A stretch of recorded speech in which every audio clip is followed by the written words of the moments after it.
Va. Tengo miedo de hablar. Me voy a autocensurar.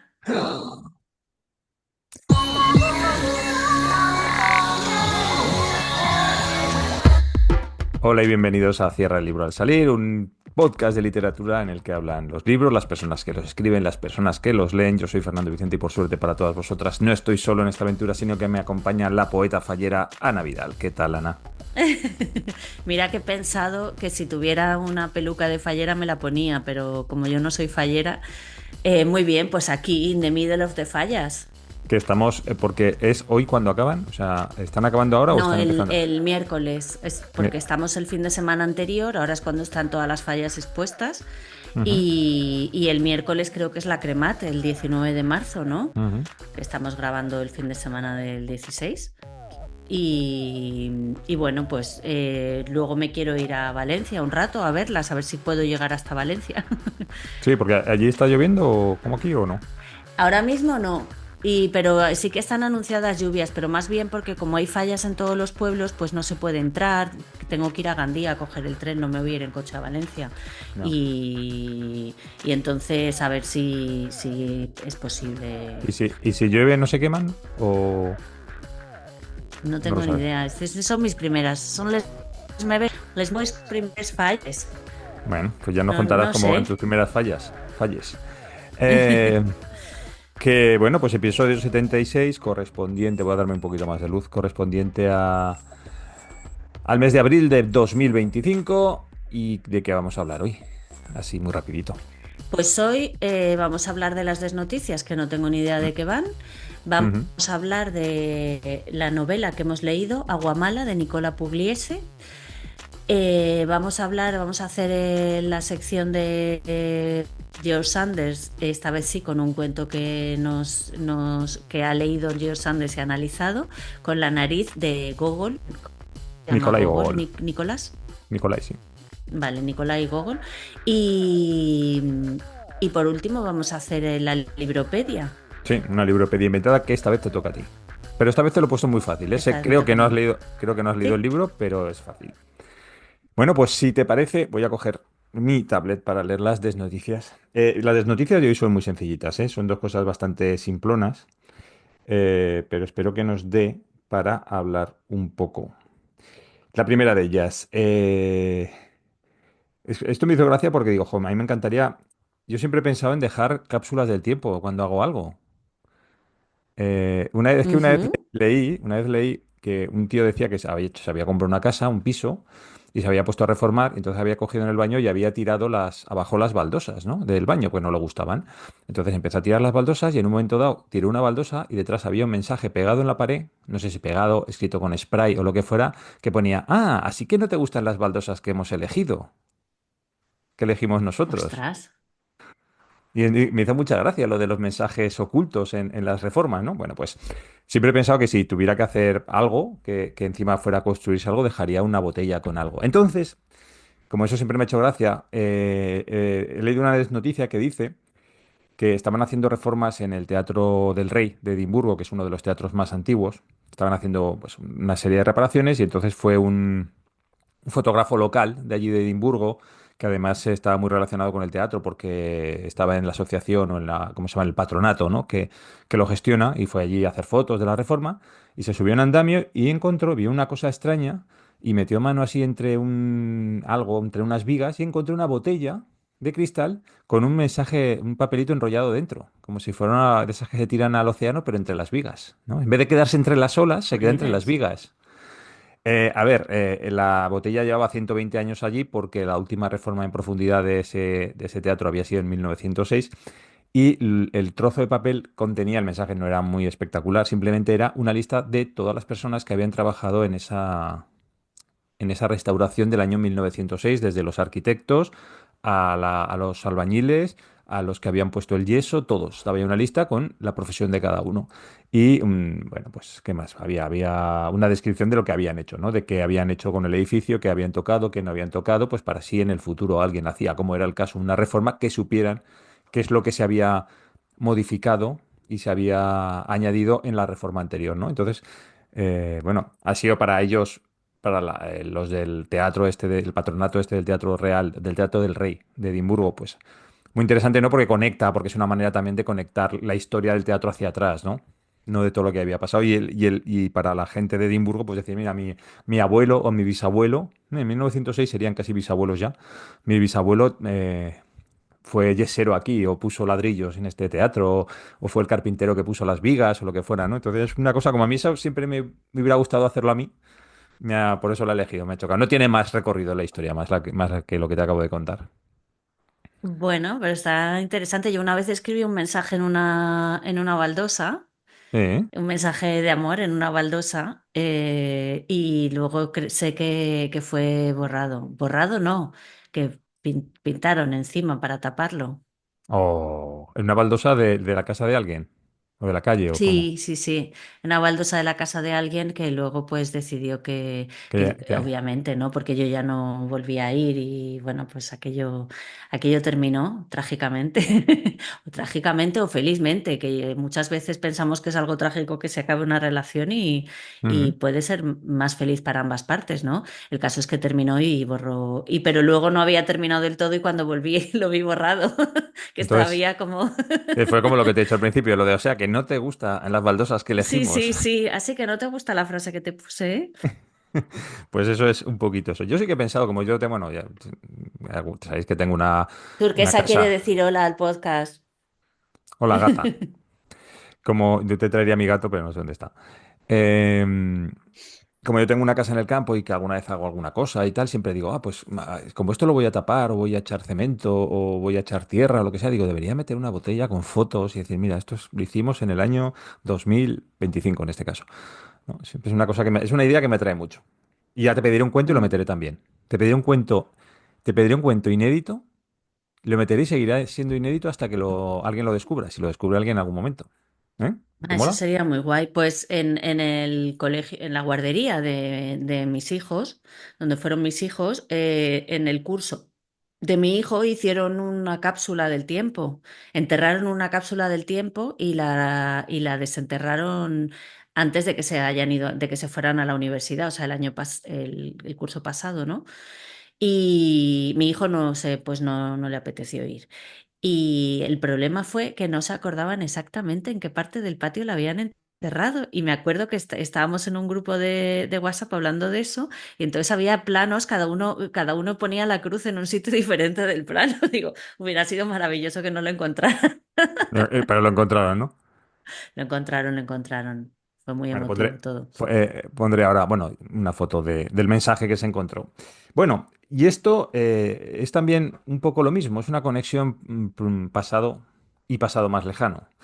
Voy a poner una portada ahora en una foto que es Ujú, de el disco de Led Zeppelin 4. Realmente le dicen Led Zeppelin 4, pero es un disco que no tuvo título, ¿vale? Como tal, ¿vale? Lo que pasa que como fue el ujú. cuarto disco, pues y el anterior sí que se llamaba Led Zeppelin 3, pues todo el mundo ha llamado a este pues Led Zeppelin 4. Esta portada, como veis, se ve una pared desconchada, ¿no? Con el papel arrancado, en la cual hay colgado una foto o un grabado en el que se ve a un señor con un bastón y un atillo de leña en la espalda, ¿no? Y detrás se ven edificios nuevos, etcétera, etcétera. Bueno, pues este disco se lanzó en el año 71. Fue un disco que tuvo mucho éxito, por cierto, porque me parece que ahí en ese disco, hablo de memoria, creo que estaba Immigrant Song, Black Dog, que son canciones muy importantes de Led Zeppelin. Si me estoy confundiendo, lo corregiré aquí ahora con subtítulos. Bueno, el caso, que ese disco se lanzó en el 71 y Jimmy Page dijo no sé si era Jimmy Page o Robert Plant, dijo que simplemente habían encontrado en un libro esa foto, les había gustado y querían contrastar, digamos, lo antiguo con lo nuevo, ¿no? El progreso la decadencia, ¿no? En ese disco. Entonces que la habían elegido y habían hecho una manipulación de la foto y tal, y nada, pero que no sabían quién era. Bueno, pues a ese hombre, como que no tenía nombre, tradicionalmente se le conocía como el Stickman, el hombre del bastón, ¿no? Es que ese disco tuvo mucho éxito, se vendió muchísimo y fue como un icono, ¿no? Incluso de los propios Led Zeppelin. Pues hace poco, en el año 2021, más de 50 años después de editarse ese disco, se descubrió quién era esa persona. El caso es que un historiador compró un libro en una subasta, un libro de finales del siglo XIX, de 1892, que se llamaba Recuerdos de una visita a Salisbury. Y era un libro que contenía una serie de fotos tomadas por el fotógrafo Ernest Howard Farmer, que al comienzo, porque ahora estamos hablando de 1892, la fotografía estaba naciendo, decidió reflejar las condiciones de vida de las clases bajas rurales y urbanas en la época victoriana, ¿no? En el fin de la época victoriana. Bueno, el fin, bueno, o no tan fin. Bueno, pues en la época victoriana, ¿no? Entonces fue a ese pueblo, a Salisbury, y hizo fotos a la gente que había por allí. Y entonces este señor lo identificó como Love Long, que era una persona que se dedicaba a hacer techos, era un tejador, y tenía 69 años. Em, Básicamente, pues eso, al parecer lo que ocurrió es que ese mismo libro, ese Recuerdos de una visita a Salisbury, que compró este historiador, lo habían visto o lo habían comprado también Led Zeppelin, pues 50 años antes, y les había gustado esa foto, y por eso habían elegido esa foto para la portada, que, bueno, se habré puesto aquí y tal. Es otra desnoticia de conexión, ¿no? De Ujú. pasado y presente. Se dice también que lo que no se sabe es, porque si habéis visto en las fotos que os he mostrado, la foto original tiene otro tono, o sea, es una foto en blanco y negro o en sepia si quieres, mientras que la foto que sale en la portada está como coloreada. Lo que no se sabe es si esto fue, el colorear esta foto, una decisión de eh, la gente que desarrolló la portada, ¿no? De Led Zeppelin, ¿no? El estudio de arte que hizo esa portada, o ya la encontraron coloreada, porque ese autor, ese fotógrafo, estábamos hablando, como te digo, en los inicios de la fotografía, también era profesor de fotografía y le gustaba mostrar a sus alumnos cómo colorear fotos, modificar el aspecto de las fotos, con lo cual puede ser que fuera incluso una modificación hecha por el propio autor de la foto, ¿eh? Pero eso sí que no se sabe. Y otra conexión pasado, en este caso, sí, 871, sí, más o menos los mismos años, ¿eh? Con casi 100 años de diferencia, pues fíjate, una conexión con el pasado. Dos conexiones con el pasado hemos tenido hoy. Es otra forma de encontrar una botella, ¿no? Encontrar una Claro. foto y preguntarse qué foto es. Y ¿Tú claro, a porque ti te gustaba ver fotos? O eso me lo he inventado yo. De, de estas del rastro, ¿sabes? Que vas al rastro y, bueno, así me encanta, sí. encuentras ahí paquetes con muchas fotos. Sí, Tú- y mira, Jordi es coleccionista de, bueno, él colecciona programas de cine. Entonces, a veces, cuando estamos de viaje, pues que busca programas de cine en los sitios donde vamos, que son tiendas de antigüedades normalmente. Entonces, bueno, claro, una tienda de antigüedades tiene mil cosas para ver, pero a mí me gusta en algunas que ya hemos ido varias veces, una que hay en Madrid, bueno, que sí que tiene, es como, no es exactamente, no son tan antiguas, pero bueno, son pues cámaras de fotos antiguas o juguetitos o tienen mil cosas, cosas que no te puedes ni imaginar. Y tienen cajones de postales. O Ujú. de fotos de pareja, pero de estas que eran como para enviar una postal o para comprar una foto de pareja. Y muchas están escritas por detrás. Entonces, me gustan las dos cosas, ¿no? Tanto ver la foto antigua, así como romántica o lo que sea, o las fotos de familia o las postales, y luego lo que escribían por detrás, porque además era muy escritura tipo, ¿no? Las postales.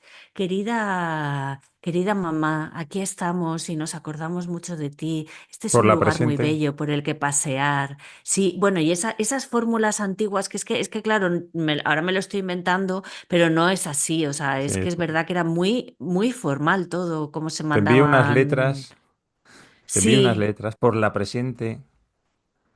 Sí, sí, sí, y he comprado algunas cosas de esas. Luego también me encanta que hay artistas, que yo no sé si eso ya se hacía antes, a lo mejor sí, pero hay también artistas que hacen bordados en las fotos antiguas, ¿no? No sé. Entonces a veces he comprado algunas fotos para probarlo yo, hacer eso. Sí, haces unos agujeritos en, pues yo qué sé, por ejemplo en el pelo, ¿no? Haces unos Mm, agujeritos así y entonces luego vas pasando un hilo de manera que mejor en él, pues luego haces como cosas geométricas o ujú. si tiene un paraguas, pues haces las estas del paraguas con hilo y son cosas bastante, son muy chulas. Es que el arte, o sea, para mí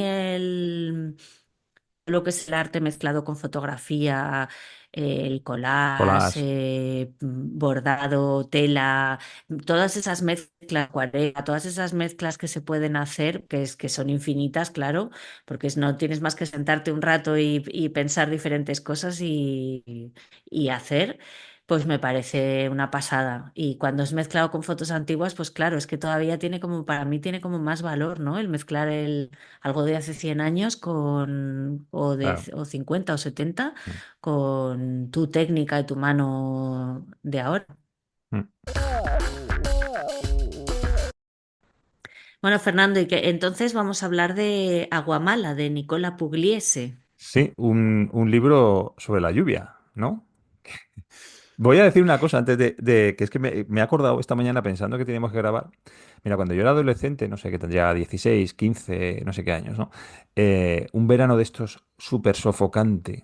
Yo no tenía, bueno, en aquel momento yo creo que tenía muy poca gente aire acondicionado en casa. Yo no lo tenía, desde luego, vamos, de hecho no lo tengo. Eh, un verano sofocante se me ocurrió, no se me ocurrió otra cosa, un verano sofocante y seco y árido que ponerme a leer La hojarasca de Gabriel García Márquez, que es como un libro súper árido también. No recuerdo el libro, yo solo recuerdo el ambiente, que era como de calor, moscas, eh, polvo, sequedad, aridez, ¿no? Y era, tuve que dejarlo porque me agobiaba mogollón el de estar leyendo, o sea, estar metido en la lectura en un ambiente de ese estilo y estar físicamente en un ambiente de ese estilo, ¿no? Entonces al final me acuerdo que es que no lo pude acabar, pero no lo pude acabar porque estuviera mal escrito, no me gustara la historia, no, no, por el calor que me daba, o sea, no podía con ese libro. Pues Aguamala va de 4 días de lluvia en Nápoles, de lluvia incesante en Nápoles, no deja de llover como está pasando estos días aquí en España, que llevamos casi 10 días, ¿no? Que está lloviendo todos los días. Yo me he quedado atrapada en Nápoles, en la lluvia, y estaba de viaje. Quería volver a casa, me fui en coche, ¿no? Quería volver a casa, pero no quería conducir 5 horas con lluvia. Entonces me he quedado una semana más y he esperado, que he tenido la suerte de que ayer sábado no llovió en todo el recorrido que yo tenía que hacer. Es verdad que me cayeron 2 gotas saliendo de no sé de dónde. Creo que un poco antes, no. Al salir de Barcelona me cayeron un par de gotas y ya está. Y tenía una sensación de estar atrapada que te decía, es que este libro, es que no sé, no pasa nada más que llueve. Y me decía, ya, bueno, si quieres no lo leas. Digo, no, es que lo tengo que leer, lo tengo que terminar porque tengo que salir de esta lluvia. Mm. Y Sí, porque bueno, te estuvimos, voy a decir que no he salido de la lluvia, pero he salido de Aguamala. estábamos convencidos de que estaba lloviendo porque estábamos leyendo el libro. Era como en las películas estas de terror, pensábamos, Sí, sí, si dejamos sí. de leer el libro dejará de llover. Porque, Sí, pero es que me han pasado cosas curiosas o sea, que hablé bueno, con un jurista, ¿no? Así, no te voy a decir quién es, le comenté algo y me dice, ¿pero de qué me estás hablando? O sea, como que no se estaba enterando de lo que yo le decía, que yo le estaba reenviando un mail en el que todo estaba explicado, ¿no? Y le digo, no, mira el mail que te he mandado. Y dice, ay, es que con tanta lluvia ya no me entero de nada. Y entonces estábamos sumidos todos en en esa la lluvia. lluvia Sí. incesante, ¿no? Sí, porque este libro, Aguamala de Nicola Pugliese. Pugliese, es un libro, bueno, ahora nos leerá si eso una biografía o algo sobre el libro, pero que es un libro que Pugliese o Pugliera. Pugliese Pugliera. Este libro es, la sinopsis del libro son 4 días de lluvia en Nápoles a la espera de un suceso extraordinario. Y es Sí, eso, de eso va el libro, sí, ¿no? pues te voy a leer la mini biografía, porque la biografía que he encontrado, sí, bueno, a lo mejor buscando mejor, pero no lo he hecho. Nicola Pugliese, que te voy a decir que en italiano no sé cómo se dice lluvia, pero en catalán se dice pluja Mm. y podría ser Nicola Pugliese. Lloviese o lloviera. Sí, pero bueno, no exactamente porque es pu y no plu, pero un poco, si le cambiamos la L de sitio. Bueno, Nicola Pugliese, Milán, 1944, Abella, 2012. Periodista y escritor, residió casi toda su vida en Nápoles, donde escribió su primera y única novela, Aguamala, en 1977. A pesar de que la primera edición del libro, publicado por Italo Calvino en la editorial Eunaudi, se agotó a los pocos días de ver la luz, el autor se negó a que se reimprimiera hasta después de su muerte. Y como murió en el año 2012, pues se ha reeditado, entiendo que en Italia, y aquí ha llegado pues de mano de la editorial Acantilado. Se Y dice bueno, es un piovere, libro Piovere. Ah, pues piovere. mira, Piogliese. Mm. A lo mejor el subjuntivo es Piogliese, no sé. Es un libro, no, bueno, es que aquí no me vienen más datos de...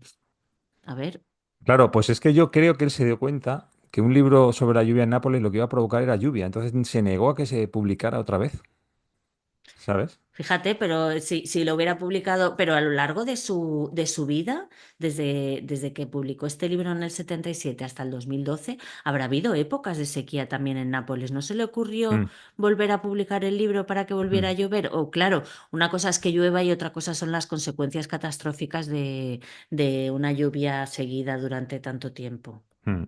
Bueno, pues hay que decir que, como hemos dicho, es que de verdad que es eso, empieza a llover en Nápoles, empiezan a pasar, además es curioso porque empiezan a pasar sucesos extraordinarios o de difícil explicación racional, Entendimiento. sí, Mm. que suceden en una parte del libro y se abandonan. O sea, no es que el libro te explique por qué estaba pasando eso, no. Ocurre algo, te lo cuentan, lo que está pasando, no sé qué, y, y eso, y desaparece la De historia. todo, de vez en cuando alguien lo recoge, dice las muñecas, por ejemplo, ¿no? Que es lo más extraordinario así Mm. que ocurre, o las dos, se cae un edificio, Se hace un se hunde socavón. una calle, Mm. sí, pero hay un edificio que se cae y una calle que se Sí, hunde, ¿no? No hay un sí, edificio que se cae sí, eso es al completo. principio, justo. Es al principio Mm, de la historia empieza a llover. Bueno, la historia es de que de repente en Nápoles empieza a llover. Bueno, pues no tiene más, pero empieza a llover con mucha fuerza, sin parar, o sea, el agua se sale por los registros de las alcantarillas. Eh, bueno, ya empieza la descripción, ¿no? Hablan. Y entonces te empiezan a contar historias o el autor empieza a contarte historias de Nápoles, o sea, historias de lo que está pasando en ese momento. Pues está una pareja que son los dueños de un bar. ¿Verdad que pasan los autobuses que justo enfrente de la entrada del bar hay un bache, con lo cual cada vez que pasa el autobús lanza agua contra la fachada del bar? Y ya te cuentan la historia de esa pareja, ¿no? De dónde vienen. Te cuentan, pues,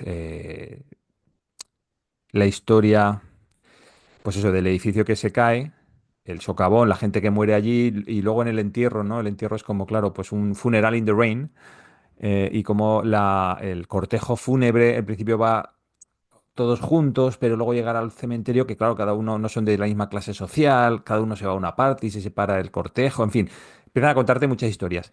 Y lo que no deja de ocurrir durante todo el libro y no hace más que recordártelo el autor, es que llueve. Y llueve sin parar, ¿no? Y además tiene una forma de sí, y escribir. eso también hace, creo que eso también hace de alguna manera, o no sé si era pretendido, me imagino que sí, pero no sé, es que eso es lo que hace también que se desdibujen las historias. O sea, sí, sucede algo extraordinario, pero es que no para de llover. Y cuando estás inmerso en la lluvia, como, bueno, a mí no me ha pasado nada extraordinario estos días, te voy a decir, pero que cuando estás inmerso en la lluvia y llueve y llueve y llueve y cada vez que miras por la ventana lo único que ves es lluvia y qué bien definidas están esas cortinas grises y húmedas y está claro y está definido mil veces y cada vez te parece que lo dice que lo explica muy bien, ¿no? La lluvia, pero es como que cualquier cosa que pase se va a quedar, se va a meter dentro de esa capa gris de agua y vas a olvidarte de ella. Sí, el agua va a lavar lo que pasa, ¿no? Lo va a borrar, como los mensajes de tiza en el suelo, ¿no? ¿Cómo se llama ese juego de que se pinta en tiza y hay que saltar de cuadradito en cuadradito? La rayuela de La Cortázar, ¿no? rayuela. Sí, ¿no? Que el agua la va a borrar, pues ahí lo borra todo. Entonces, pero claro, y hay se notaba que Nicola Pugliese era un tío que observaba muy bien y era periodista, me Mm. parece, ¿no? Y tenía una gran capacidad de observación. Entonces dice, claro, llueve, las mujeres no se maquillan. ¿Para qué se van a maquillar si tienen que ir tapadas y tienen que ir Mm. completamente cubiertas para evitar que el agua les entre en la cara? La gente que fuma les resulta muy difícil fumar. Claro, no pueden encender Sí, los cigarros. Está todo mojado, está todo húmedo, hay humedad por todas partes, la humedad está dentro de las casas, las sábanas están húmedas. Eh, y luego la forma de escribir es que es una lluvia. Es increíble, sí, ¿verdad? Es una manera de escribir. eh, es un libro que cuesta leerlo porque es como, bueno, pues como estar aguantando una lluvia, ¿no? Es palabras, palabras, palabras, sin parar, sin parar, sin parar. No hay muchos párrafos, no hay muchos puntos y apartes. Palabras, palabras y más palabras.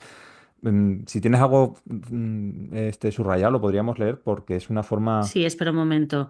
Es que justo lo que he cogido era una sola frase que aquí nadie cree en fantasmas ni en muñecas. Porque ese es un... Mira.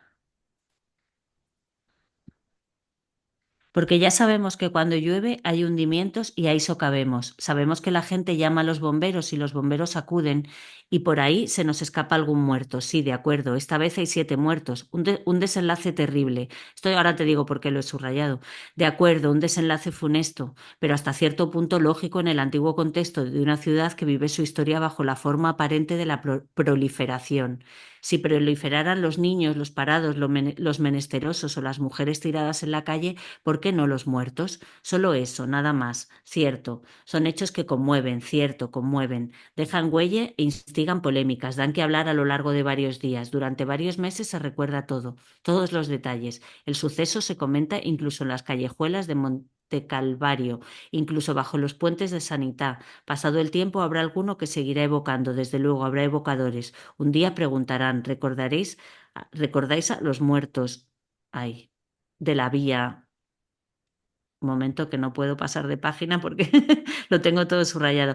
De la vía Tasso y la vía Anielo Falcone, o aquellas pobres criaturas inocentes, en efecto, se dirán estas cosas junto con otras y con otros hechos, mas también digamos esto otro, que la vida, en definitiva, digiere con tranquilidad, que el tiempo se ocupa de disolver poco a poco los percances colectivos, los va difuminando y a la postre se acabó lo que se daba. En definitiva, ¿por qué deberíamos comernos el tarro con esta escandalera, con esta lluvia que cae como si jamás hubiese caído? Rectifiquemos, amigos míos, rectifiquemos tantos dislates. Bueno, Correcto, esto es pues. que me recordaba mucho a Valencia, a la A Dana. lo de a la Dana, sí. Sí, yo en Sí, algún o momento también lo he sea, pensado. porque es verdad, y hay más cosas que me recuerdan las reuniones de políticos que no llegan a ningún lado, quién es responsable. O sea, para mí ha tenido también como mucho eco. No sé si se oyen los petardos, pero ya están empezando. No, no, sí. Tiene muchos ecos con la Dana, que también, claro que ha habido muchos muertos en la Dana por la falta de aviso a la población, pero también porque hay muchísima más población. Dicen, no, pero aquella vez en Valencia hubo 57 muertos ya, pero es que tendrías que ver cuántos habitantes había en Valencia en ese momento y cuántos hay ahora. O sea, Mm, realmente esto fue en el año 77. O sea, imagínate si esta lluvia en Nápoles, que es literaria y no literal, hubiera ocurrido ahora, pues se habrían caído mm, muchos más edificios, hubiera muerto mucha más gente en cada edificio, en el socavón, todo. mm.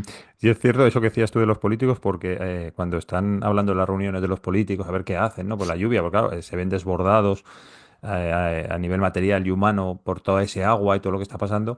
En las reuniones es un poquito quitarse todo el muerto, todo el mundo se quita los muertos de encima, ¿no? Entonces, no, no, esto se lo vamos a decir al delegado del gobierno de no sé qué y que vaya al ministro, al Consejo de Ministros en Roma y desde allí nos digan qué tenemos que hacer, ¿no? Era como todo el mundo quitarse. Aquí no hacemos nada. Mira, te voy a decir una cosa que me subrayé yo, porque una de las cosas que lo he dicho en el libro, que es, digamos que la sinopsis es 4 días de lluvia a la espera de un suceso extraordinario, y es verdad. Cuando estás metido en una lluvia de esta durante muchos días, dices, aquí va a pasar algo, tiene que pasar algo. No puede ser normal que estemos aquí sin parar de llover para que no pase absolutamente nada y de repente salga el sol y se acabe todo. No, tiene que pasar algo. Y da esa sensación de que estás esperando algo, ¿no? Dice. Qué obstinada es la vida en presencia de la muerte, cómo adquiere conciencia y se revela y se yergue para decir no. Y tal vez solo con esta presencia negra, que por lo demás se arrastra exangüe o casi exangüe, y aún habría mucho que añadir si ahora no fuese por el sombrío e irritante presentimiento de la espera. Porque de nada vale dar vueltas y más vueltas, es del todo superfluo. Aquí todos aguardamos a que suceda algo.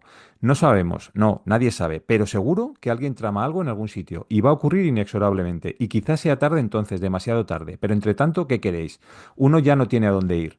A tu mujer, ¿cómo vas si le sueltas amada esposa? Ahora cambiará todo, todo de arriba abajo. Así que olvídate de la tapicería para el sofá, la factura del teléfono y el peluquero del sábado por la tarde. Amada esposa, pronto sucederá algo que desconozco y que nadie conoce, algo que te va a trastornar la cabeza, algo que atizará heladas brasas en tu mente. Y si eso ocurre, ya no podrás sisar dinero con la compra ni contarles mentiras a tus amigos y a tu marido. Pues eso, que algo va a ocurrir. Y la forma de escribir es así, lo que acabo de leer o lo que has leído tú. Es como frases muy largas, como interpelando al lector constantemente, repitiendo tal, volviendo a estructuras anteriores, que al final es como ocurre en la lluvia, ¿no? Que es como monótono, siempre igual, ¿no? Pues esta forma de escribir es un poquito siempre igual también. Sí, sí. La verdad es que a mí me ha gustado mucho, pero es verdad que tenía Sí, una sensación de eso, de que no pasan cuatro cosas que, o sea, te hablan de cuatro historias, de lo de las muñecas, de la caída esta, una chica que tiene un amante, hay así el bar. como varias historias. También de vez en cuando hay alguna escena sexual bastante interesante. La mujer irlandesa Mm, de la mujer del dueño del bar, ¿no? mm, Vamos, los que tienen el bar, los dueños, que también es bonita, ¿no? Es como dentro de esa lluvia hay algunas cosas colocadas, ¿no? Que son historias, pero claro, como está lloviendo todo el rato, tienes al final una sensación eso de que no pasa más que la lluvia. El título, por supuesto, es maravilloso, agua mala, mm, porque es como un agua mala, ¿no? Está bien que llueva, es estupendo, pero no cuando hace daño, no cuando molesta, ¿no? Al final. claro. Que a veces Ujú, es como, ay, qué buen tiempo, qué bien, y dices, ya, pero es que debería llover porque es bueno para las cosechas, ay, pero lo que quiero es buen tiempo, ¿no? O claro. sea, Sí. Pues bueno, en principio es un libro que es curioso. Si os acercáis a él y lo vais a leer, os coger impermeable y paraguas y botas de agua, sí, porque es muy probable que llueva cuando empecéis a leerlo. Y nada más. Y si no tienes nada más que decir, pues lo dejamos aquí. me parece muy bien así. Bueno, Fernando, y entonces, qué nos depara George Sanders hoy? Josh Sanders. Pues bueno, volvemos, aunque decimos cada vez que hablamos de esto. Josh Sanders tiene un libro que se llama Un baño en un A Swim in the Pond Under the Rain o in the Rain, o sea, un baño en un estanque bajo la lluvia, algo así, en el que Qué a analiza propósito cuentos, hoy, ¿eh? sí, ¿verdad? En el que analiza cuentos rusos, de autores rusos, ¿vale? Mientras que nosotros le enmendamos la plana analizando cuentos rusos de autoras rusas. Bueno, en este caso analiza La nariz de Nikolai Gogol, bueno, por contaros un poquito de qué va, si no lo habéis leído La nariz, Nikolai Gogol pasó una parte de su vida en San Petersburgo, no era de allí, y durante esa estancia escribió una serie de cuentos, que son cuentos entre grotescos y como se dice, y absurdos, y uno de ellos, de los más famosos, junto quizá con el abrigo, o no sé cómo se traduce en español, la chaqueta o el abrigo o el chaquetón, bueno, pues uno muy famoso también fue La nariz, ¿vale? Lo escribió en 1835. La nariz, en resumidas cuentas, va de que eh, un funcionario de la ciudad se despierta un día sin nariz, ¿no? Entonces no sabe dónde está su nariz. eh, bueno, si lo leo cronológicamente, realmente quien se despierta al principio del cuento es su barbero. Entonces su barbero se despierta oliendo el desayuno que está haciendo su mujer, el pan recién hecho. Entonces cuando su mujer le pone el café o lo que beban o el vodka con un panecillo recién hecho, abre el panecillo y se encuentra una nariz. Eso es el barbero, ¿no? Entonces, Piensa que como ha podido llegar ahí, eso es que le he cortado en algún momento de borrachera, le he cortado la nariz a uno de mis clientes y como sea, ha acabado en Él la harina. reconoce, el barbero reconoce de No, quién es la no, nariz, no, no. Sí, la ¿no? reconoce. Sí, no lo sé. Me suena que sí, que Ah, la no lo sé, reconoce, no lo pero recuerdo. igual me equivoco. No, que puede ser que me equivoqué yo porque yo lo leí hace tiempo ya y no lo recuerdo bien, ¿no? Pero bueno, entonces decide deshacerse de esa prueba. Y al principio es todo lo que intenta hacer para quitarse de encima la nariz, porque le intenta tirar al suelo, le llaman la atención, la recoge, no sé qué, y al final, cuando la va a tirar al río, pues un policía le hace venir. No, no sé si la llega a tirar, sí, creo que sí que la llega a tirar. Y Creo el que la policía. tira y el policía, ¿qué estaba usted haciendo? ¿Pero qué Sí. hacía? No, no, no me engañe. ¿Qué estaba haciendo? Muy cívicos los rusos, ¿eh? No, nada de Sí, tirar papeles al suelo, ni narices, ni ni al narices. río, ni nada. Cuando eso ocurre, ahí ya saltamos al funcionario que ha perdido la nariz, que se despierta un día y no tiene nariz, pero ¿cómo puede ser esto? ¿Dónde he perdido la nariz? ¿Cómo se me ha caído? No sé qué. Entonces sale a la calle a poner la denuncia de que le han robado la nariz cuando se encuentra con su nariz. Pero no, claro, aquí es donde el cuento da un giro porque no se encuentra con su nariz en el suelo, una nariz de este tamaño. No, se encuentra una nariz tamaño natural, vestida de alto cargo del funcionario ruso, de mariscal o de lo que sea, ¿no? Con su abrigo, su gorro y tal, que va, no sé si a misa, me parece que va a misa, ¿no? Y entonces, claro, ve a su nariz entrando en misa. Y entonces va detrás de él y se pone a su lado y diga, pero oiga usted, pero qué poca vergüenza, no sé qué. Y al final la nariz huye y el otro se va a intentar poner un anuncio en el periódico de que ha perdido la nariz. El señor de los anuncios del periódico no le deja ponerlo porque eso generaría semejante revuelo. ¿Cómo vamos a poner a dónde podríamos llegar a ir si se pone un anuncio de que usted ha perdido una nariz y que se anda paseando esa nariz por los jardines de no sé dónde, San Petersburgo? La gente se empieza a correr el rumor de que hay una nariz por ahí paseando sola y que se pasea por no sé qué jardines y empieza la gente a ir a esos jardines a ver si la ven pasear y se suben ¿cómo se dice? Alquilan sillas para subirse y poder ver por encima de los demás. En fin, empieza a dar un giro, ¿no? A hacer cada vez más absurdo el cuento, cada vez más absurdo. Y al final lo que ocurre es que el policía este va a casa del funcionario y dice, he encontrado su nariz, tome, no sé qué, y el otro pues se la pone y estornuda y tal y tal. Y vuelve a cortarse, a afeitarse con el barbero, ¿no? Bueno, pues con el barbero que salía al principio. Eh, este, lo diré. Dicen que Nikolai Gogol tenía una nariz grotesca, muy grande, deforme, y que muchas veces él mismo en sus cartas se burlaba de su nariz, ¿no? Y que a lo mejor pues en alguno de sus sueños decía, ostras, igual un día me levanto, no tengo mi nariz y mi nariz está paseándose por ahí, que de ahí sería el origen de este cuento, ¿no? ¿Qué nos cuenta George Saunders sobre esto? ¿Vale? Pues él lo que dice, George Saunders lo que viene a contar es que una forma de criticar, porque este cuento realmente es una sátira y es una burla de una serie de cosas que se vivían en el San Petersburgo en el que él vivía, ¿no? Era uno, por ejemplo, lo que te he contado de los cotilleos, ¿no? El interés por la vida de los demás, ¿no? De cómo la gente se va allí a los paseos a ver si ven pasar a la nariz, ¿no? Es que es como que todo el centro de atención es la vida de los demás, ¿no? Eso es una de las cosas que critica. Otra de las cosas que critica es el sistema que es una cosa, algo que introdujo, por lo que he leído, el zar Pedro I el Grande, de la sociedad que está muy no me sale, en estratos, que está Estratificada. estratificada, que es una sociedad muy estratificada en la cual, claro, la mayor ambición es saltar, ¿no? Al estrato superior, que es una de las cosas que este funcionario ha dicho, ¿cómo voy sin nariz? No, no voy a poder ser vicealmirante de no sé qué o viceconsejero de no sé cuántas, no puedo subir al siguiente nivel, porque la nariz, de hecho, cuando aparece, está en un nivel por Dice, encima ¿cómo de él, vamos usted y yo a tener algo que ver si si yo tengo otro cargo? Yo no me mezclo con los de su... sí, de su estrato social. Sí, Eh, entonces, una manera de criticar todo eso es llevar una historia al absurdo total y ver cómo los personajes reaccionan ante esa absurdez, que la reaccionan con naturalidad, ¿no? Como, pues vale, pues hay una nariz paseándose, vamos a verla, no es, oh, Dios mío, ¿qué puede pasar? ¿Qué ha pasado? Esto es antinatura, no, no, pues es perfectamente normal que esa nariz pues sea mariscal, o sea, a nadie le parece extraño.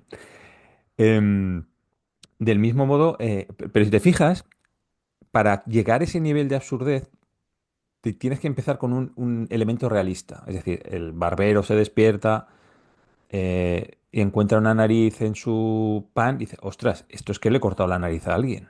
Y en mi borrachera me la traje a casa y ha acabado en la harina o en lo que sea, ¿no? O en el horno. Y a partir de ahí es cuando ya se empieza, si te fijas, es cuando empieza a ser absurda la historia. O sea, no te puedes, ¿cómo que no te puedes deshacer de la nariz? O sea, que no la puedes tirar en una papelera. O sea, no hay manera. Se pega media mañana intentando deshacerse de la nariz y no se logra deshacer de la nariz, ¿no? Hasta Ujú. que la tira al río y lo pillan. Em, También hace referencia George Saunders a que Google aquí utiliza una técnica que se llama SCAZ, SKAZ, ¿vale? El SCAZ lo he tenido que buscar en la Wikipedia. El SCAZ es una palabra rusa que significa contar o cuento, ¿vale? O podría ser incluso cuento de hadas, ¿no? Está relacionada con cuento de hadas. Y lo que se trata es de historias que sean cuentos de hadas, ¿no? Que sería, pues claro, que una nariz. Pasa lo mismo, yo qué sé, mi madre me acuerdo que me contaba cuando yo era pequeño un cuento de una cabrita que hablaba. Claro, pues es como los cuentos, la nariz vive, o sea, y no es extraño, igual que los cuentos está el gato con botas y a nadie le extraña que un gato sea inteligente, tenga botas y haga más fácil la vida del heredero, ¿no? Del que le ha tocado, ¿no?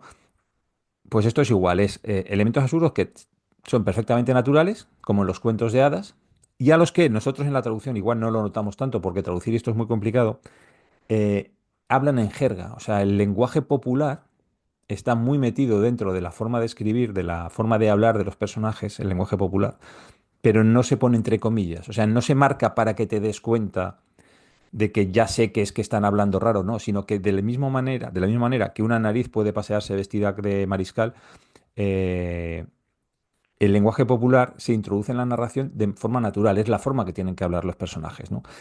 De hecho, este término de SCAD fue descrito por un formalista ruso llamado Boris Eichenbaum en 1910 y eh, él dice que el origen es precisamente en los cuentos de Nikolai Gogol, más concretamente en el cuento del abrigo, el que te he dicho antes, que nacen ahí, esa forma de escribir, ¿no? Como que Nikolai Gogol fue un pionero en esta forma de mezclar cuento con formas narrativas orales tradicionales rusas. Esta historia es como si nos la estuviera contando alguien. De hecho, bueno, tiene dos narradores, bueno, narradores, dos protagonistas. Al principio es el barbero y luego es el funcionario, pero es una manera de contarnos un cuento con todos los elementos de un cuento tradicional ruso. Mira, voy a leer la primera frase que tiene mucho que ver con esto que estás diciendo. En marzo, el día 25, sucedió en San Petersburgo un hecho de lo más insólito. Ujú. Esa es la primera frase del cuento, que es muy de, te os voy a contar un historión. Claro, para que el escape este funcione, ¿vale?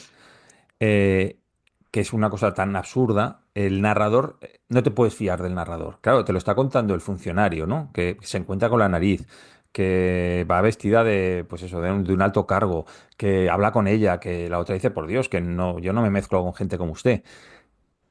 El narrador, no te puedes fiar de él. O sea, si te fijas, el cuento empieza en algo más o menos realista, lo de la nariz en el pan, ¿no? Que puede ocurrir. Termina con que bueno, puede ocurrir, pero que es más o menos, No hay no hay sangre sangre. por ninguna parte, ¿eh? En el Sí, cuento yo no he sí. visto que haya No, no hay. sangre.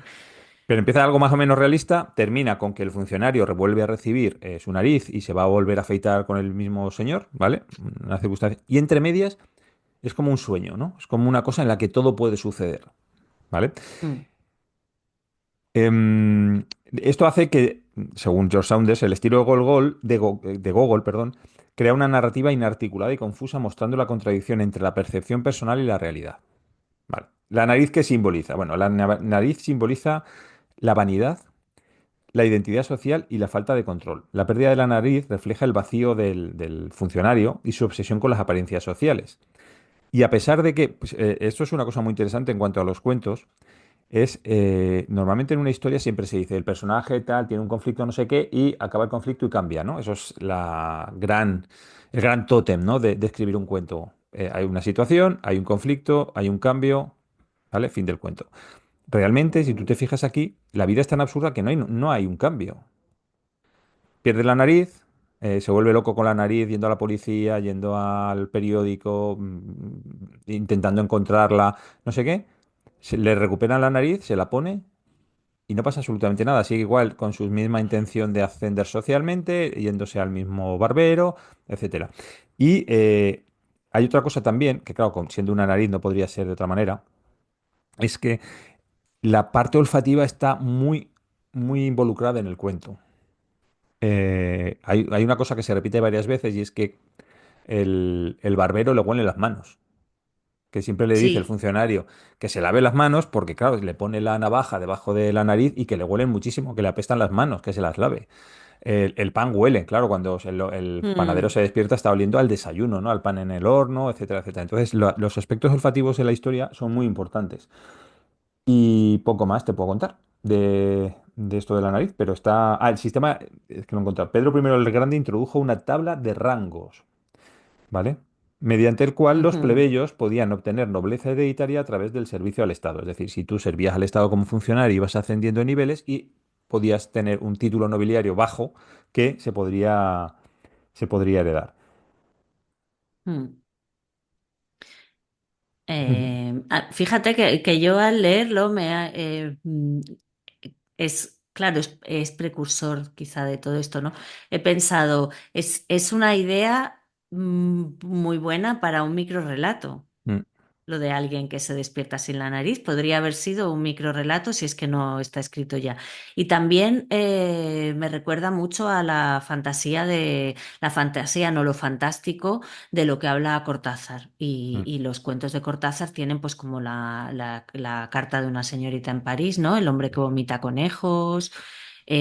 Cortázar tiene muchas historias, tiene muchas historias en que se mezcla lo fantástico que tú no. George Sanders habla de Scaz y de lo de la mezcla de los cuentos, pero más adelante, en los cuentos muy posteriores, ¿no? De mitad del siglo XX, eh, mitad o mitad para adelante, es lo fantástico, ¿no? Esto le llaman lo fantástico más bien. mm. Y me ha recordado un poco a eso, ¿no? He pensado, este cuento lo podía haber escrito Sí. sin Cortázar perfectamente, pero claro, es que seguramente Cortázar leyó a Gogol, Mm, seguro, y sí. le inspiró este. Me gustaría leer también el del abrigo. Hay otra cosa que me ha llamado la atención, es la relación entre el barbero y su mujer al principio de todo, que el barbero no toma café porque decide por la mañana que le apetece un panecillo, pero no puede optar a las dos cosas. Entonces le dice a su mujer, hoy en vez de café tomaré panecillo. Y la mujer le trata muy a patadas, Mm, y habla muy mal con él. Entonces esas relaciones tan importantes, la apariencia externa, pero eso pierde completamente la importancia dentro de casa, ¿no? Dentro de casa mm, somos nosotros y nos tratamos mal, y aunque luego de puertas afuera pues aparentemos otra cosa. Eso claro. también me ha llamado la atención.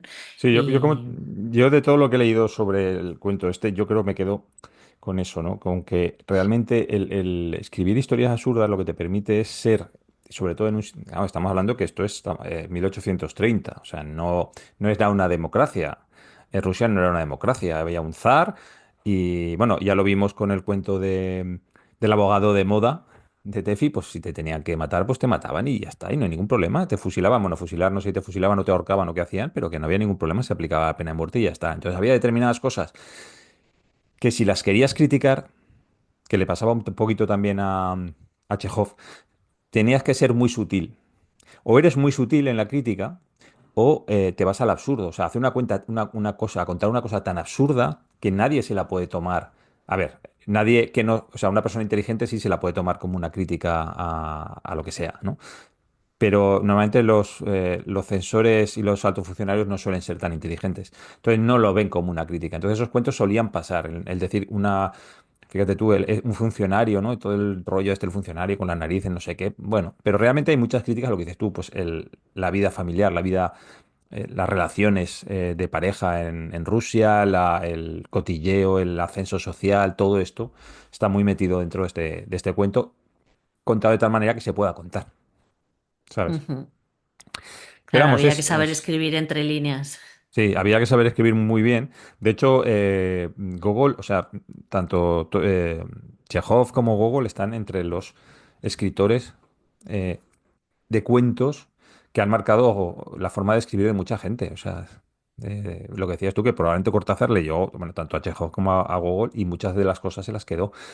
Y este cuento, lo Mm, que dices tú, es perfectamente cortaciano. O sea, lo podría mm. Cortázar, pues sería en Buenos Aires o en París o en algún sitio así. Pues mira, por ahí, probablemente sería París, ¿no? Y te imaginas al funcionario o sea, al barbero intentando tirar al Sena a la nariz y un policía, ¿no? Típico francés, ¿no? El gendarme típico francés llamándole la atención. Pero es perfectamente. Este cuento le pega mucho a Cortázar, sí. Sí, sí, es curioso porque como no tengo una gran cultura literaria y no he leído a los clásicos y los voy leyendo posteriormente, ¿no? Porque te vas encontrando pues con este juego de George Sanders y estamos leyendo autores rusos y autoras, pues yo qué sé, voy leyendo según me va cayendo en las manos, pero que yo no he sido siempre tan, bueno, ni tanto ni ahora tampoco una gran lectora. Entonces voy descubriendo las referencias al revés, o sea, he leído primero a lo mejor autores muy contemporáneos a mí, ¿no? Entonces a Cortázar le he leído, claro que había cosas que había leído antes, pero no como para... Entonces al leer a Cortázar digo, ah, mira, es que esto lo han heredado de Cortázar los de ahora. Y entonces Claro, ahora leo a Gogol y digo, ah, mira, es que Cortázar ha heredado esto claro. Es de que, Gogol. Entonces es interesante esa retrospección, ¿no? Ir de aquí hacia atrás y no lo normal, no sé si es lo normal, es haber leído a Gogol antes que a Cortázar, antes que a los actuales, pero mira, cada uno tiene su sí, orden en la vida. ¿no? A cada uno tiene el orden que le necesita tener y ya está. Sí. Fernando, hemos recibido una carta. Tenemos carta. Bueno, tienes un email. Tengo un email como la película. Nos ha Hemos de escrito Meg decir, Ryan. sí. No era de las que más, de las actrices que me llaman mucho la atención. Ha escrito nuestro amigo Alfredo.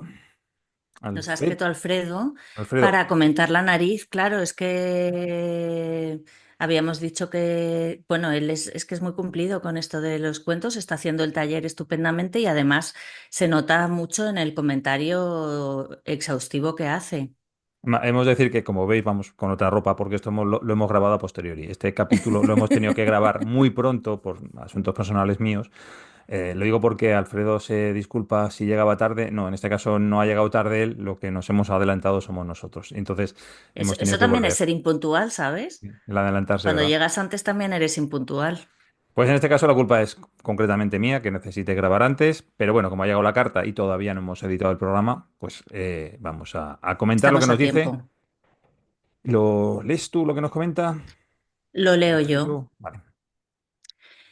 Fernando, Ana, buenas tardes. Espero llegar a tiempo con mis impresiones tras leer el cuento La nariz de Gogol.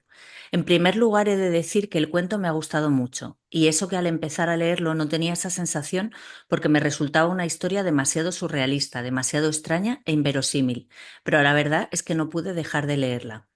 Creo que a ello contribuye la forma en la que está dividida la historia, contando primero la parte de la aparición de la nariz en el pan y contando la historia siguiendo al barbero, para pasar después a la parte más larga del asesor colegiado Kovalyov y la parte final.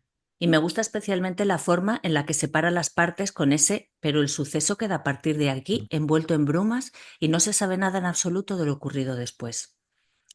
Buen apunte este. Sí, Reflexionando sobre el relato, me resulta curioso que no llegara a empatizar en ningún momento con Kovalyov, ni a sentir lástima por él, a pesar de su situación, del problema que tiene, su forma de ser, sus ínfulas, sus ganas de aparentar, sus pretensiones, de medrar en la sociedad, la forma en la que trata a los otros personajes, unas veces arrogante, otras altivo, me hizo llegar a pensar que le estaba bien empleado. sí, bueno, yo pienso ahí que es que eso es precisamente la intención de Gogol. O sea, De Gogol. realmente está poniendo, ¿no?, a un personaje que es un poco, no sé si decirte, desagradable. Estaría criticando al típico, bueno, es que yo creo que Alfredo lo ha definido perfectamente, al tío con ínfulas, ganas de aparentar, una persona que quiere medrar en la sociedad. Pues es que yo creo que estaba haciendo una crítica precisamente a ese tipo de personajes y de cómo la desaparición de su nariz, que es, claro, que lo hacía como sentirse no disminuido en el sentido que podemos entender ahora, ¿no? Las personas con capacidades diversas, que se llama y tal, ¿no? Sino, claro, eso es. si te quitan la nariz ya no podría seguir medrando, ya había alcanzado su tope en la sociedad. Entonces, Mm. claro, para él perder la nariz, cuidado, es muy, es un gran problema. Y yo creo que se estaba riendo, como dice Alfredo, se estaba riendo Gol de ese tipo de personajes. De ese tipo de personaje, Mm, efectivamente, no solo de Kovalyov, sino de todos los que son como él, ujú, que es porque al final es ¿cómo, cómo es esto de Jung? Un arquetipo, mm, ¿no? Un poco sí. arquetipo. Ujú. Disfruté mucho con las descripciones tan detalladas y gráficas de todos los personajes que van apareciendo y de las situaciones en las que lo hacen. Creo que logran que te sumerjas en la historia. Sí, eso es algo que Pero lo que tú y yo no comentamos, me parece, ¿no? Que sí yo que creo que realmente, no. ¿no? Que describe mucho, o sea, los ambientes están muy bien descritos, sí. Mm, Pero la parte que sin duda más me gustó es el final, donde el propio narrador ironiza, incluso da la impresión de que bromea, con lo extraño e inverosímil de la historia y con que se pueda llegar a escribir sobre ello, algo que como lector te has estado planteando al leer la historia para terminar con esa pregunta que se hace y que nos hacemos al leer el cuento. ¿Es que ocurren cosas absurdas? En definitiva, un gran cuento. mm. Saludos, Alfredo. Pues sí, yo estoy de acuerdo también. Claro, me parece que eso sí que lo hemos comentado en el programa, ¿no? Como que estamos hablando de un cuento escrito, un cuento crítico escrito en la segunda mitad del siglo XIX bajo un régimen totalitario en el que había que tener cuidado con lo que se decía. Y una manera de criticar, intentando protegerte la espalda, era tirando de humor, del absurdo, no sé qué, porque claro, un censor o un alto político, no sé qué, ¿quién se va a creer estas cosas absurdas? Nadie se las puede creer. Es casi un chiste. Con lo cual, Mm.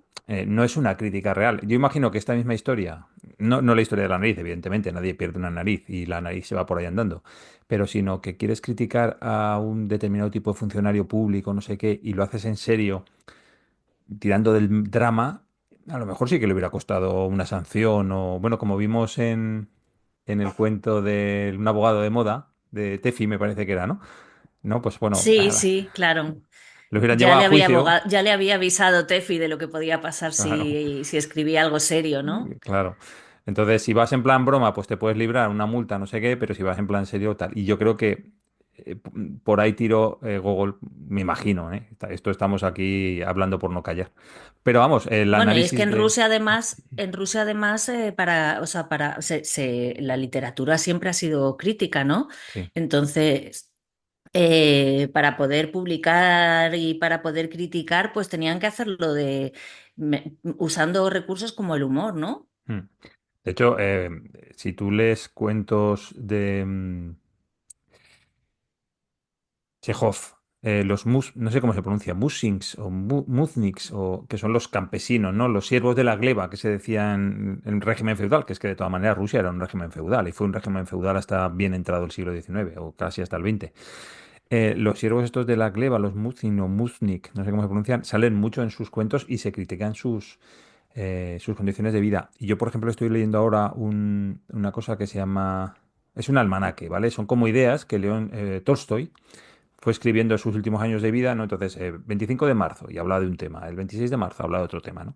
Y hay un tema que es recurrente, que es como una cosa muy socialista, ¿no? De por qué hay unos cuantos, claro, entiendo que en Rusia, que es donde vivía él, con tanto, y, o sea, unos tan pocos con tanto y unos tantos con tan poco, ¿no? Entonces, pues está todo el rato criticando eso, esa situación que se vivía en Rusia. Claro, él ya estaba en sus últimos años de vida, él sabía que se estaba muriendo y bueno, y me imagino que ya le da un poco igual que lo sancionaran, que lo metieran a la cárcel, le daba un poquito igual todo, ¿no? Y se podía atrever a escribirlo, pero si no, como no tirases del humor, tenías un problema, que realmente es también lo que hizo Tefi, porque al final el cuento de este el abogado también es un poco una cosa muy surrealista que no va a ocurrir, ¿no? O sea, que entres ahí, no, entres para que te pongan una multa y acabes ajusticiado a la salida del juzgado, ¿no? Eso es un poquito también exagerado, ¿no? Pero claro, tienes que tirar de eso. Mm. Pero vamos, el análisis de Alfredo a mí me parece que está muy bien y ha detectado cosas que nosotros no habíamos hecho. Y tenemos que invitar a la gente a que Sí, nos muy mande bien, sus análisis. Alfredo. Sí, tendríamos que invitar a Alfredo al podcast También, le hacemos un día. un Zoom de estos. Sí, un Zoom a tres. ¿Mm? Alfredo, si te apuntas, nos lo dices Eso. Y te conectamos. Muchas gracias, Alfredo. y nos analizas un cuento. Bueno, ¿Qué y cuento? qué cuento vamos a leer el próximo día? O sea, cuento Pues, vamos a analizar en clave George Sanders, que no tenemos, vamos a analizar el cuento de una mujer ujú. y nos quedamos sin mujeres rusas o tenemos alguna. No, tenemos mujeres rusas. En este caso nos vamos a ir a la ciencia ficción. Es una autora rusa, nacida en el año 1933, fallecida en 2004, que se llama Valentina Zurableva.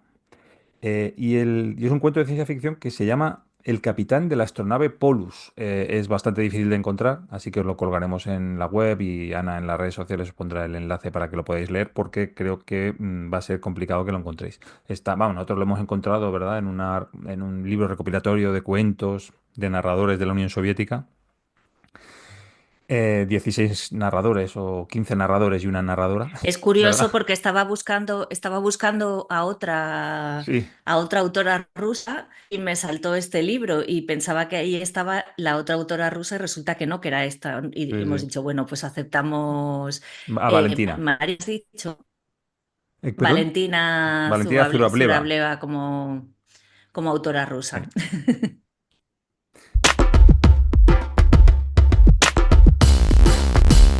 Bueno, pues como ya para terminar el programa de hoy, vamos a hacer nuestra sección de este año, creo que es de este año, ¿no? Bueno, o de esta temporada, que es la libropedia inventada, que consiste básicamente en que yo le enseño la portada de un libro a Ana, un libro que espero que no haya leído, y tiene 3 minutos para contarme de qué va el libro. En este caso te he cogido un bestseller, un poquito, luego contaré la historia de este bestseller, pero es un poquito bestseller, ¿vale? Igual creo que no lo has leído porque no creo que sea el estilo de literatura tuyo.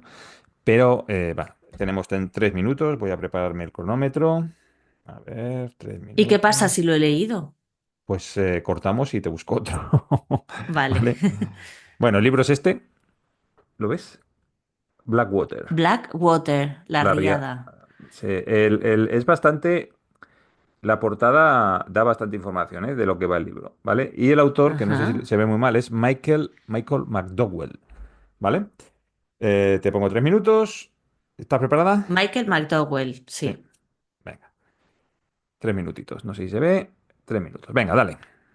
Vale, bueno, pues este libro, La Riada, pues es que el título dice, bueno, es en América, pero no en Estados Unidos, sino Ujú. en... Es que yo vi la película, ¿sabes? No he leído el libro, pero No, vi la película que no se llama así, se llama El viaje, pero la película no está basada totalmente en el libro. El caso es que el autor probablemente leyó Aguamala y de estas lluvias, ¿cómo se dice? ¿Cómo es el refrán? De esas lluvias, de aquellos estos lodos o polvos, de de estos estos... polvos, de estos polvos aquellos, o sea, de aquellos polvos estos lodos, sí.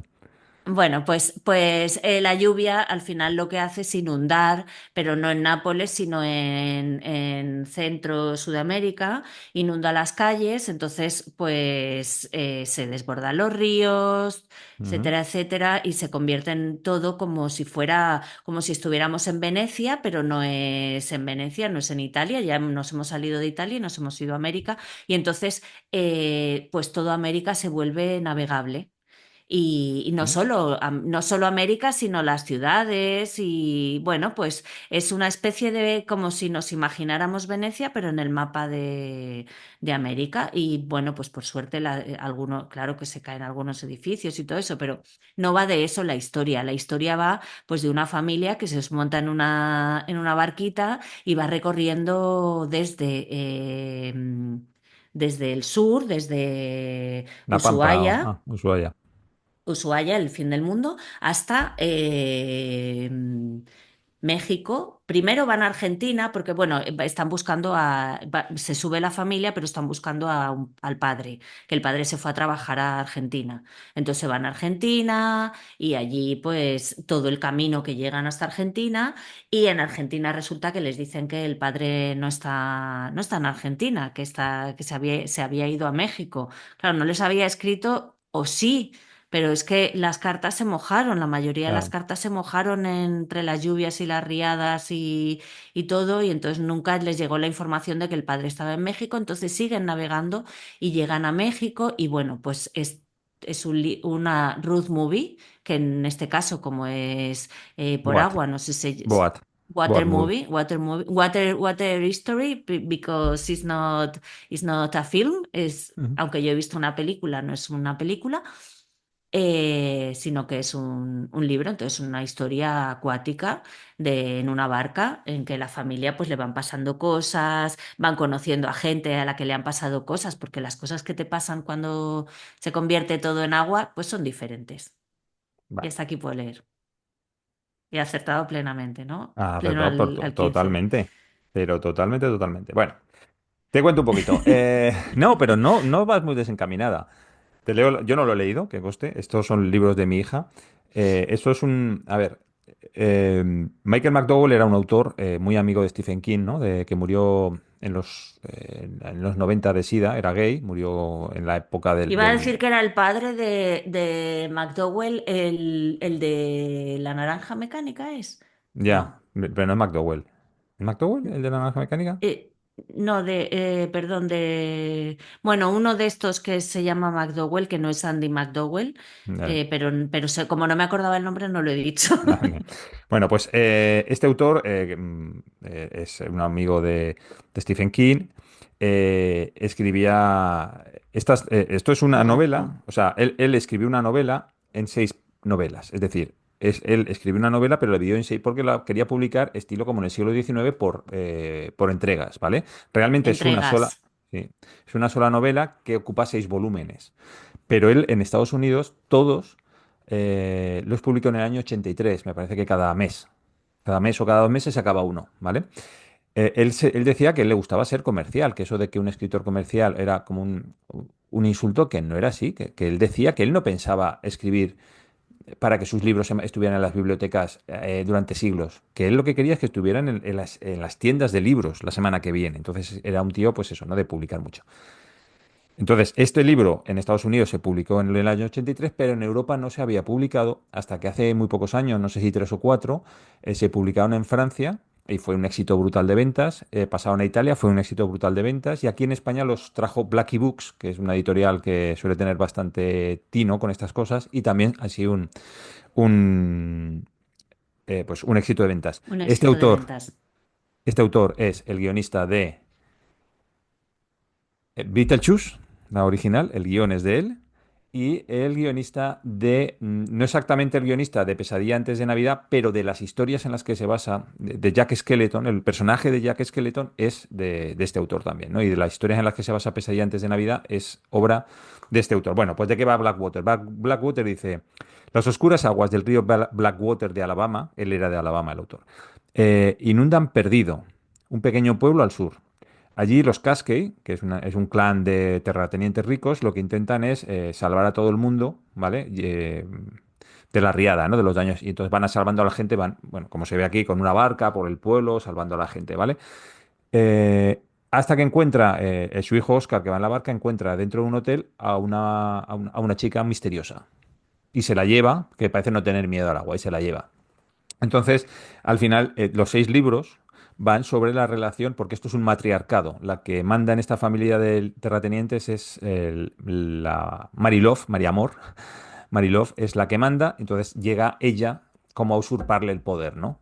Esta chica que se llama Elinor Danner, que es como la que. Entonces, toda la historia va de este matriarcado, de la lucha por el poder en ese matriarcado. Hasta que luego al final empiezan a pasar cosas misteriosas y tal. Bueno, no, yo por lo que me ha contado mi hija, que no lo voy a leer, pero vamos, un éxito brutal en ventas, ¿eh? Pero has Pues acertado casi recomendamos todo, o este y sea, la realmente. película El viaje, en la película El viaje no va de esto, ¿eh? Solo hay una parte en Argentina en que Mm, se ha inundado Argentina y pasan cosas ahí, pero es que ¡pum! Me ha te ha venido venido. ahí y servía. También la recomiendo.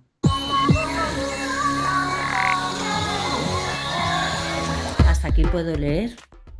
Hasta aquí podíamos leer, Ana. Eh, Hasta aquí podíamos leer. Bueno, pues nada, muchísimas gracias, Fernando. Me lo he pasado muy bien aquí entre petardos y Y libros lluvia. y Y podcast. lluvia. Interpretarlos y Y lluvia. lluvia, y lluvia. No, aquí no llueve. Y la gata que ha estado todo el podcast sentada encima de mí, todo el podcast. Muchas gracias a ti por Mm. 76 programas, no lo hemos dicho, es el programa número 76, 76º. Gracias a Ana Nuria Corral por nuestro logo, a Charles Matuszewski por los singles, por los jingles, a Jara por las cortinillas, a Alejandra por las por lo, reseñas piratas. y Te por dejarnos queremos, el libro. Alejandra, aunque no nos hagas reseñas. Y por el libro. Y por ese libro, es verdad. Gracias por la libropedia inventada. Y a Elvira Barrios por la traducción sincronizada y a toda la gente que nos escucha y nos ve, que no vamos a nombraros porque ya sabemos quiénes sois, vosotros sabéis quiénes somos nosotros y nosotras y, y nada más. Pues bueno, hay que acabar el programa como siempre. No me puedo resistir, yo tengo que cerrar este libro. Voy a buscar una infografía chula Yo voy a cerrar la para ley de cerrarlo. enjuiciamiento criminal que voy a tirar a la basura mañana porque me ha llegado una nueva. Ya hemos cambiado otra vez la ley Que de la han enjuiciamiento criminal. modificado. Ya nos la han modificado otra vez. Y cuántas veces más la modificarán en este año? No sabemos. Bueno, pues yo con esta bonita ilustración te digo, cierra el libro, salir, Ana. Cierra el libro al salir. Adiós.